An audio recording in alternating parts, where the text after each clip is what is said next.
অনেকদিন পরে বাংলাদেশের বাজারে রিয়েলমির নাম্বার সিরিজের phone presenting Realme 14 sports look IP69 waterproof support AMOLED full HD plus e sports display বাংলাদেশের প্রথম স্ন্যাপড্রাগন 6 Gen 4 চিপসেট সাথে রয়েছে GT boost AI gaming optimisation bionic cooling system 50 মেগাপিক্সেলের OIS AI ক্যামেরা সেই সঙ্গে 6000 mAh এর Titan battery এবং বাংলাদেশের বাজারে রিয়েলমির যতগুলো ফোন এই পর্যন্ত রিলিজ হয়েছে তার মধ্যে সবচাইতে পাওয়ারফুল ফোন হচ্ছে রিয়েলমি 14 কিন্তু ভাই সবচাইতে পাওয়ারফুল হইলে কি হবে এই ফোনের কিন্তু একটা বড় সমস্যা আছে ভাই আসলে বড় সমস্যা শুনলে বুঝতে পারবেন আপনারা বলতেছি ভাই কি সেই সমস্যা ভিডিওটা শেষ করতে দে কইতাছি ধৈর্য ধর দাঁড়া এখানে আমাদের দেশে একসময় নিয়মিত রিয়েলমির নাম্বার সিরিজের ফোন আসতো বাট রিসেন্টলি তাদের সি সিরিজ দিয়ে ভাই মার্কেট ভইরা ফেলাইছে যাই হোক ভালো ব্যাপার হচ্ছে অনেকদিন পরে এসেছে ফোনটা আর এই ফোনটার একটাই ভেরিয়েন্ট বাংলাদেশে পাওয়া যাবে 12GB র্যামের সঙ্গে 256GB ইন্টারনাল স্টোরেজ আর দাম হচ্ছে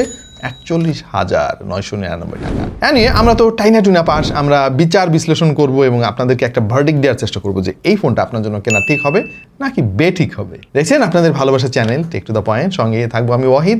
চলেন শুরু করে ফেলি এবং শুরুটা করতে চাই ডিজাইন দিয়ে। দেখেন তারা একটু নতুনত্ব আনার চেষ্টা করেছে এখানে। হ্যাঁ, এই কালারটার নাম হচ্ছে মেকা এবং এখানে তারা একটা স্পোর্টস লুক দেওয়ার চেষ্টা করেছে, দেখতে জোস লাগে আসলে। এটা ম্যাট ফিনিশের, তবে এখানে হাতের ছাপ ভালোই লেগে থাকে। আপনাকে একটু ঘন ঘন পরিষ্কার করতে হবে অথবা ব্যাক কভারটা ইউজ করতে হবে। পাওয়ার বাটনটা তারা অরেঞ্জি একটা কন্ট্রাস্ট দেওয়ার চেষ্টা করেছে এখানে এবং দেখতে বেশ ভালোই লাগে। ক্যামেরা বাম্পটা তারা খুবই সিম্পল রাখার চেষ্টা করেছে এবং এটাতে বেশ সলিড একটা লুক পাওয়া যায়। রয়েছে IP59 এর রেটিং, সুতরাং পানি থেকে আসলে এই ফোনটা বেশ ভালোই নিরাপদ মনে হচ্ছে। সে সঙ্গে এর বিল্ড কোয়ালিটি বেশ সলিড, যদিও এর ফ্রেমটা প্লাস্টিকের ভাই, মেটাল দিলে আরো অনেক খুশি হইতাম। পেছনে সার্কুলার এই ডায়াগ্রামের ভেতরে রয়েছে একটা পালস লাইট এবং এইটা নোটিফিকেশন আসলে এই লাইটটা জ্বলতে থাকবে, চার্জিং এর সময় লাইট জ্বলবে। আপনি চাইলে এটাকে কাস্টমাইজ করে বিভিন্ন রূপে ব্যবহার করতে পারবেন। পাশাপাশি আপডেট আসলে আপনি অনেক অনেক ফিচার এখানে পাবেন। সামনের দিকে যদি তাকান, এর বেজেল তারা আসলে এবার সিমেট্রিক্যাল দিতে পারে নাই, নিচের দিকের বেজেলটা একটু বেশি চোখে পড়ে, বিশেষ করে এই প্রাইস সেগমেন্টে না এত মোটা বেজেল জিনিসটা আমার কাছে খুব একটা ভালো লাগলো না। ফোনটার থিকনেস হচ্ছে 8 মিলিমিটারের আশেপাশে আর এটার ওজন আমরা পেয়েছি 197 গ্রামের আশেপাশে। আর একটা ব্যাপারে একটু দুঃখ পাইলাম ভাই, এখানে হাইব্রিড সিম স্লট তারা ব্যবহার করেছে। 2 সিম যদি ব্যবহার করেন তাহলে মেমোরি কার্ড আপনি ব্যবহার করতে পারবেন না। পাশাপাশি এতে নেই কোনো 3.5 মিলিমিটার পোর্ট। দুইটা কালারে এই ফোন পাওয়া যাবে, মেকা সিলভার আমাদের কালারটার নাম, আরো রয়েছে স্টর্ম টাইটানিয়াম। তবে ডিসপ্লেটা খুব সুন্দর ভাই, 6.67 ইঞ্চির একটা AMOLED full HD plus e sports display তারা এখানে ব্যবহার করেছে, যার রিফ্রেশ রেট হচ্ছে 120 হার্টজ। হ্যাঁ, ব্রাইটনেস নিয়ে একটু ইস্যু হতে পারে কারো কারোর জন্য, কারণ এটা টিপিক্যাল ব্রাইটনেস হচ্ছে 600 নিটস, যেটা 2000 নিটস পর্যন্ত উঠতে পারে। ওয়াইড ভাইন এলনের সাপোর্ট আছে এবং এটার PPI 395, যথেষ্ট শার্প পিকচার কোয়ালিটি পাওয়া যাবে। কোনো কালার শিফটিং ইস্যু নাই, কালার ব্লিডিং ইস্যু আমরা খুঁজে পাই নাই। খুবই স্মুথ, ভাইব্রেন্ট এবং চোখের জন্য বেশ আরামদায়ক। এখন ডিসপ্লেটা বেশ ভালো ভাই, এই ব্যাপারে সন্দেহ নাই, কিন্তু ওই যে একটা জিনিসে ভাই বড় একটা সমস্যা আসলে এখনো রয়ে গেছে। ভাই বললেন না তো সমস্যা। আরে বলতেছি তো, তোর বললাম না তুই শুটিংটা শেষ করতে দে। এবং এই ফোনে ব্যবহার করা হয়েছে একেবারে আনকরা একটা chipset, Snapdragon 6 Gen 4, not Gen 3, not Gen 1। এই চিপসেটটা যে পাওয়ার আমরা যেটা বুঝলাম সেটা হলো 7 Gen 1 থেকে বেশি পাওয়ারফুল এটা, বাট 7 Gen 2 বা 3 থেকে কম। হ্যাঁ, সবই ঠিক আছে, তারপরে ভাই ফোনের দামটা তো 42,000 টাকা। সো এইখানে না আরেকটু বেটার চিপসেট আমরা আশা করেছিলাম। আমার পার্সোনাল অবজারভেশন হচ্ছে এই ফোনের যে দাম এবং রিয়েলমির যে মানে পপুলারিটি এবং তাদের যে ক্যাপাবিলিটি, তাতে করে 7 Gen 3 অন্তত দেওয়া উচিত ছিল এখানে। এই চিপসেটে রয়েছে একটা 2.3 GHz এর কর্টেক্স A72s, তিনটা 2.2 GHz এর কর্টেক্স A72s এবং চারটা 1.8 GHz এর কর্টেক্স A520s। এবং চিপসেট ঠিক আছে, ধরেন আমি 7 Gen 3 চাইতেছি, তারা 6 Gen 4 দিছে, কিন্তু এটার চাইতে আরো একটু বড় সমস্যা আছে ভাই এখানে। একটাই সমস্যা ভাই, খুব বেশি সমস্যা না, একটা সমস্যা আছে আর কি। ভাইয়া আপনি তো খালি কইতেই আছেন, সমস্যাটা কি সেটা বলেন। আচ্ছা, তোর ধৈর্য এত কম কেন? আমি তো বললাম যে বলতেছি, একটু দাঁড়া এখানে। অপারেটিং সিস্টেম অ্যান্ড্রয়েড 15 এর সঙ্গে রিয়েলমি UI 6। রিয়েলমি UI কিন্তু one of the best Android UI in the market right now. মানে কোনো ল্যাগ নাই, কোনো হিকআপ নাই, এর র্যাম ম্যানেজমেন্ট ভালো, কাগজে কলমে ঠিকঠাক থাকলেও বাস্তবে কিন্তু আমরা বেশ ভালো পারফরমেন্স পেয়েছি এই ফোনের কাছ থেকে। AI ফিচারের কিন্তু অভাব নাই ভাই। এআই ইরেজার আছে ভাই, এটা তো কমন হয়ে গিয়েছে, তবে রিয়েলমির এআই ইরেজার কিন্তু যথেষ্ট ভালো কাজ করে। আরও রয়েছে AI clear face, AI recording summary, smart loop 2.0, circle to search তো রয়েছে, ইত্যাদি ইত্যাদি। বাট আমার কাছে মনে হয় না যে এই এআই ফিচারটা এখনো সফিস্টিকেটেড হয়েছে। ওই যে ছবি থেকে আনওয়ান্টেড অবজেক্ট মুছে ফেলা ছাড়া আর কোনোটাই খুব একটা কাজের না ভাই। আমরা অ্যান্ট্রু টেস্ট করেছিলাম, স্কোর এসেছে 7,64,133, গিগ বেঞ্চে সিঙ্গেল করে 1107, মাল্টি করে 3,114।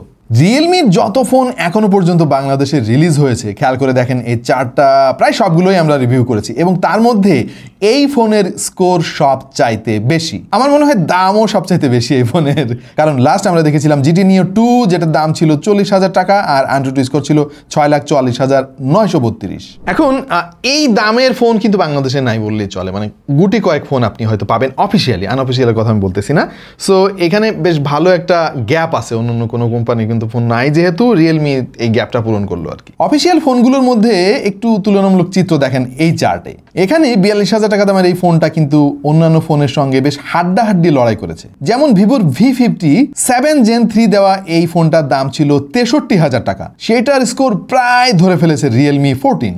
এই ফোনটা মূলত গেমারদেরকে টার্গেট করে রিয়েলমি বানিয়েছে। এখানে GT বুস্ট নামক একটা ফিচার পাবেন, এআই প্রযুক্তি তারা ব্যবহার করেছে বেটার গেমিং আউটপুটের জন্য, যেমন AI ultra touch control, AI motion control ইত্যাদি ইত্যাদি। ফ্রি ফায়ারে আপনি 120 FPS পর্যন্ত খেলতে পারবেন। আমরা বেশ কিছু গেম ট্রাই করেছি, যেমন PUBG, call of duty, free fire, asphalt 9 ইত্যাদি ইত্যাদি, এবং আমাদের কাছে ওভারঅল প্রাইস বিবেচনায় বেশ ভালোই লাগলো এটা পারফরমেন্স। যদিও সব জায়গায় আপনাকে একটু একটু করে কম্প্রোমাইজ করে খেলতে হবে, মাঝে মাঝে একটু ল্যাগ বা হিকাপ যে পাই নাই তা না, বিশেষ করে আপনি যখন লম্বা সময় ধরে গেমিং করবেন তখন একটু ঝামেলা আপনাকে ফেস করতে হবে। হিট হয় এই ফোনটা, যথেষ্ট ভালোই হিট হয়, হওয়ারই কথা লম্বা সময় ধরে গেমিং করলে, তবে দ্রুত ঠান্ডাও হয়ে যায়। জাইরোস্কোপ রয়েছে এই ফোনে, এর ফলে ভালো কন্ট্রোলিং পাবেন, এবং 4 ন্যানোমিটার চিপসেট হওয়ার কারণে এর ব্যাটারি কনজাম্পশনও কিন্তু খুবই কম, আমাদের কাছে বেশ ডিসেন্ট মনে হলো। সো আই থিঙ্ক যারা গেমার তাদেরকেও দাম বিবেচনায় এই ফোনটা বেশ ভালোই সাপোর্ট দিতে পারবে। সেই সঙ্গে যারা রেগুলার ইউসেজের জন্য এই ফোনটা কেনার কথা ভাবছেন তাদেরকেও খুব বেশি হতাশ হতে হবে না। 50 মেগাপিক্সেলের মেইন সেন্সর তারা এখানে ব্যবহার করেছে, অপটিক্যাল ইমেজ স্টাবিলাইজেশন রয়েছে, এবং এখানে এআই প্রযুক্তি তারা ব্যবহার করেছে। সঙ্গে রয়েছে 2 মেগাপিক্সেলের বোকে ক্যামেরা, সামনে রয়েছে 16 মেগাপিক্সেলের একটা সেলফি শুটার।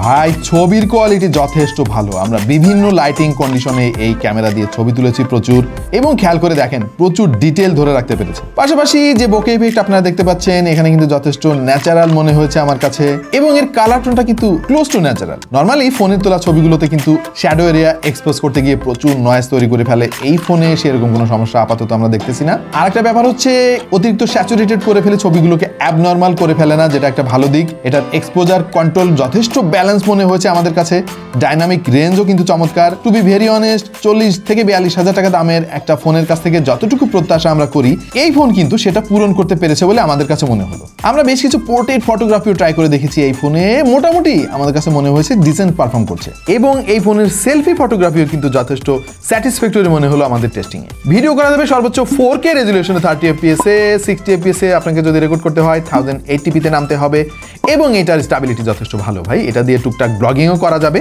যারা ফ্রন্ট ক্যামেরার স্যাম্পল দেখতে চান তাদের জন্য এই অংশটুকু আশা করছি একটা আইডিয়া পেয়ে গিয়েছেন।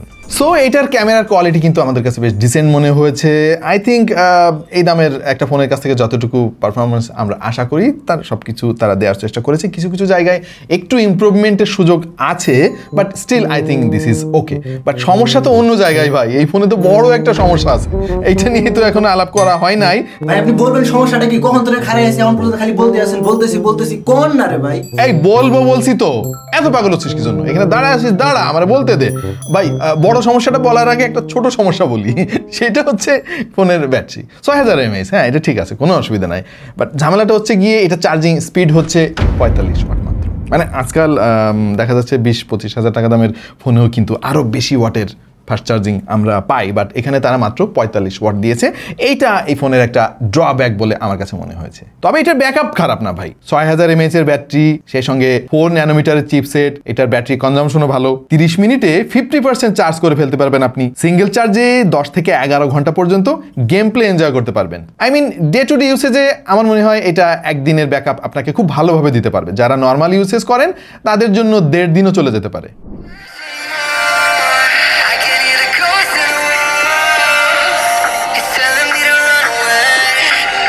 ভাই স্পিকার সেই লেভেলের লাউড, হ্যাঁ স্টেরিও স্পিকারও আছে, কিছুটা বেজের ফিলও আপনি পাবেন, ডিটেলও যথেষ্ট ভালো আছে। সো আই থিঙ্ক বাজেট বিবেচনায় এটার স্টেরিও স্পিকার যথেষ্ট ভালো পারফর্ম করছে। যেহেতু 40,000 টাকার উপরের একটা ফোন, আমরা এটার হাইরেজ অডিও কোয়ালিটি টেস্ট করলাম ওয়্যার্ড এবং ওয়্যারলেস ইয়ারফোন দিয়ে।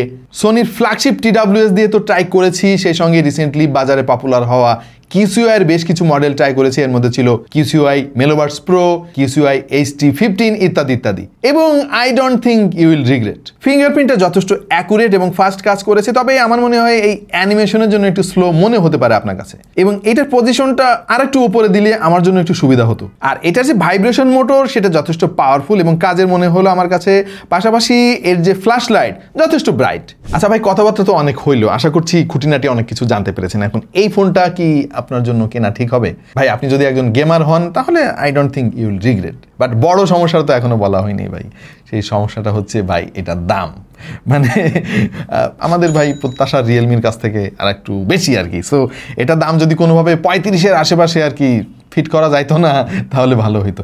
এই ফোনের বেশ ভালো ভালো ব্যাপার আছে, কিন্তু কিছু ড্রব্যাকও আছে, যেমন হাইব্রিড সিম স্লট, তারপরে চার্জিং স্পিড 45 ওয়াট এবং নিচের দিকে একটু বেজেলের আধিক্য।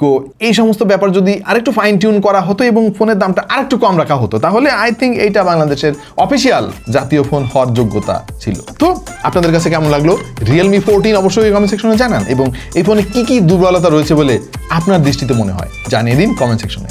দেখা হয়ে যাবে অন্য কোনো ভিডিওতে ভিন্ন কোনো বিষয় নেই। সে পর্যন্ত সবাই ভালো থাকুন, সুস্থ থাকুন আর দেখতে থাকুন টেক টু দ্য পয়েন্ট।